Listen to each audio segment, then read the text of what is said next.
If there's one thing that can be said about Donald Trump's first year of presidency, it's that there's been no shortage of odd moments. But while it's been a hard task, The Sun Online has shortlisted 10 of his most bizarre.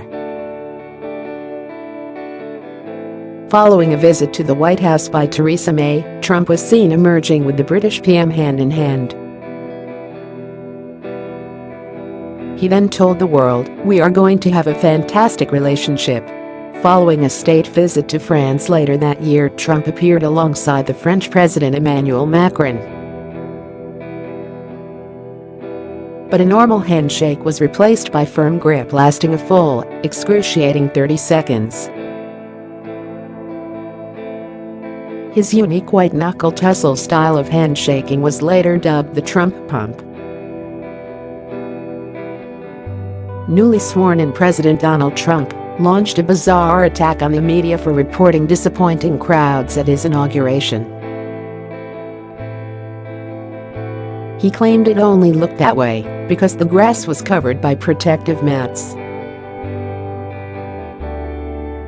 And he insisted there were 1.5 million people stretching from the U.S. Capitol to the Washington Monument, despite other estimates of about 250,000. Later, Trump's press secretary Sean Spicer accused the press of false reporting for publishing photos that show there were fewer people than at Obama's inauguration in 2009.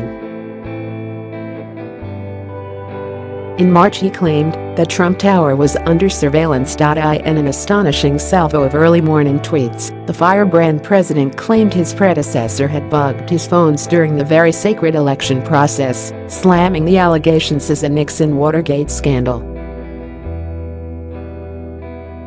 But no evidence has emerged to support the allegations, and Barack Obama strongly denied the claims. Despite warnings not to look at the sun during the eclipse without safety glasses, Trump did precisely that. Watching the rare spectacle from the Blue Room balcony at the White House, he was clearly seen looking up at it. In the end, the U.S. president had to be cautioned against looking at the sun.It. Thought the warning came from a White House aide. Experts say even the smallest amount of exposure could cause long-lasting damage. By June, it was clear the level of respect Trump had for the media.But. The world was astonished when he claimed a crazy TV host had come to see him while bleeding badly from a facelift. Even fellow Republicans also condemned the U.S. president's personal job at Mika Brzezinski, 50. Mika and fiancé Joe Scarborough, 54, hosts The Morning Joe show, which has been critical of him. Then how come low IQ Crazy Mika, along with Psycho Joe, came to Mar-a-Lago, Trump's Florida estate, 3 nights in a row around New Year's Eve, and insisted on joining me? She was bleeding badly from a facelift. I said no. Trump caused outrage when he said both sides were to blame. But he caused further fury when he said left-wing protesters were violently attacking white supremacists. The president insisted the alt-left are as much to blame as the far-right. Footage clearly shows protesters being run over, killing 1 person and leaving another 19 injured. Trump also sparked outrage by claiming the alt-right mob was made up of some very fine people. In August, the Maverick later posted an image of a train hitting a CNN reporter 3 days after a hit and run left 1 person dead at the Charlottesville far-right rally. The meme depicts the cable network logo being run over by a Trump train, symbolizing his supporters. The slogan on the top of the cartoon said, "Fake news can't stop the Trump train."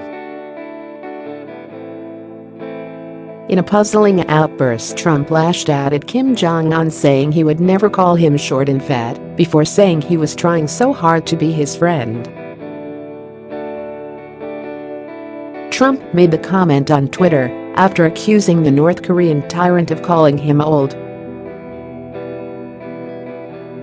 It read, "Why would Kim Jong-un insult me by calling me old when I would never call him short and fat? Oh well, I try so hard to be his friend, and maybe someday that will happen."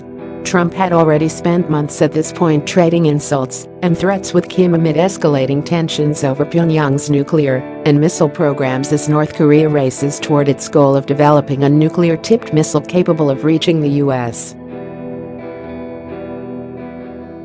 Trump sparked outrage after allegedly questioning why immigrants from S-hole countries should be allowed into America. The president is said to have made the comments in the Oval Office during a meeting with lawmakers where they discussed immigration. UN human rights spokesman Rupert Colville said, "These are shocking and shameful comments from the President of the United States. There is no other word one can use but racist." And African nations demanded an apology from the US president over the comments, with members of the African Union expressing their shock, dismay and outrage. After his mental stability was questioned in the explosive new Michael Wolff book Fire and Fury, Trump lashed out at critics in a barrage of boastful tweets. In one he tweeted, "Now that Russian collusion, after 1 year of intense study, has proven to be a total hoax on the American public, the Democrats and their lapdogs, the fake news mainstream media, are taking out the old Ronald Reagan playbook and screaming mental stability and intelligence." And then in another, "Actually, throughout my life, my two greatest assets have been mental stability and being, like, really smart." Crooked Hillary Clinton also played these cards very hard and, as everyone knows, went down in flames. He then boasted, "I went from very successful businessman to top TV star. To President of the United States, on my first try. I think that would qualify as not smart, but genius. And a very stable genius at that."